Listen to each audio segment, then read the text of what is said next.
4বার কারাবরণ এবং 2বার গুলিবিদ্ধ হওয়ার পরও জাতীয়তাবাদ চেতনায় অটল থাকায় বিগত ফ্যাসিস্ট সরকারের বিরুদ্ধে নেতাকর্মীদের সঙ্গে নিয়ে আন্দোলনে সক্রিয় ছিলেন তিনি। বলছিলাম ছাত্রনেতা আরিফ এমদাদের কথা। দীর্ঘ 17 বছর অজানা আতঙ্কে থাকলেও আন্দোলন থেকে কখনো পিছু পা হননি তিনি। ফ্যাসিস্ট আমলে আমি 4বার কারাবরণ করেছি, 2বার গুলিবিদ্ধ হয়েছি এবং অসংখ্যবার পুলিশি হামলা এবং আওয়ামী সন্ত্রাসী বাহিনীর হামলায় শিকার হয়েছি। প্রতিটি মুহূর্তেই যেন আতঙ্কের ভিতর থেকে আমাদের লাইফটা চলে গিয়েছে। কখন যেন হামলা করে, কখন যেন গ্রেপ্তার করে, কখন যেন পুলিশ আমাদেরকে গ্রেপ্তার করে গুম করে। এই ধরনের আতঙ্কের ভিতর থেকেই আমাদের 16টি বছর কাটিয়ে দিয়েছি।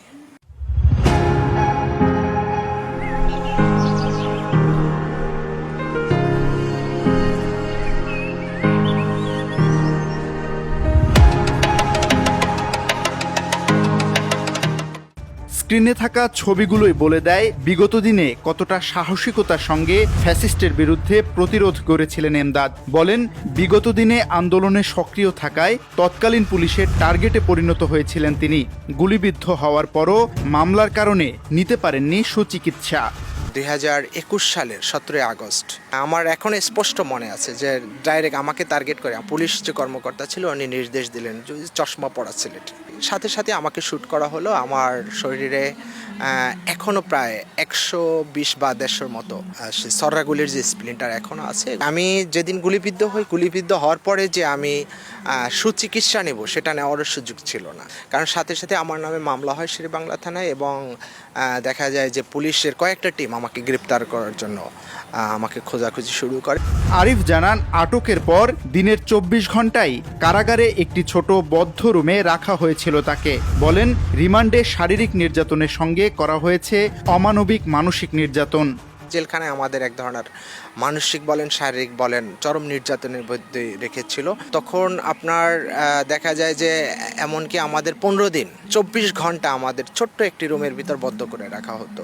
এই ছোট্ট রুমের ভিতর আমরা 5 থেকে 7 জন প্রায় 15 দিন 24 আওয়ার্স লক আপ ছিলাম। এটা এক ধরনের বলতে পারেন যে অনেক বড় একটা মানসিক টর্চার ছিল এবং সেখানে 2 দিন রিমান্ডে ছিলাম। আমাকে মনে হয় 1 ঘন্টার জন্য ঘুমাতে দেওয়া হয়নি। জুলাই আন্দোলনে নেতাকর্মীদের সঙ্গে নিয়ে রাজধানীর মহাখালী সহ বিভিন্ন স্পটে অবস্থান ছিল এমদাদের।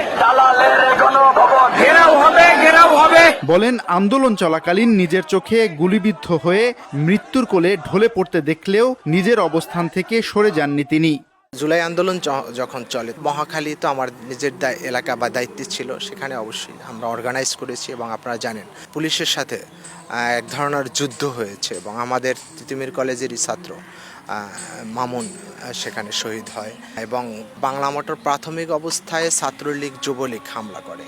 সেখান থেকে কিন্তু আমরা ছাত্রলীগ যুবলীগকে হটিয়ে দিই, ছাত্রদলের নেতৃত্বে সেটা হয়েছে, আমি ছিলাম সেখানে। দেখা যায় আমাদের সামনে একের পর এক গুলি বা লাশ পড়তে ছিল, কিন্তু আমরা তারপরও মাঠ ছাড়িনি। দেশের মানুষের কল্যাণের জন্যই রাজনীতিতে আসা আরিফ এমদাদের সামনের দিনগুলোতে নিজ দলের হয়ে কাজ করে যাওয়াই তার প্রথম এবং প্রধান লক্ষ্য। শামীম চৌধুরী, ভিওডি বাংলা, ঢাকা।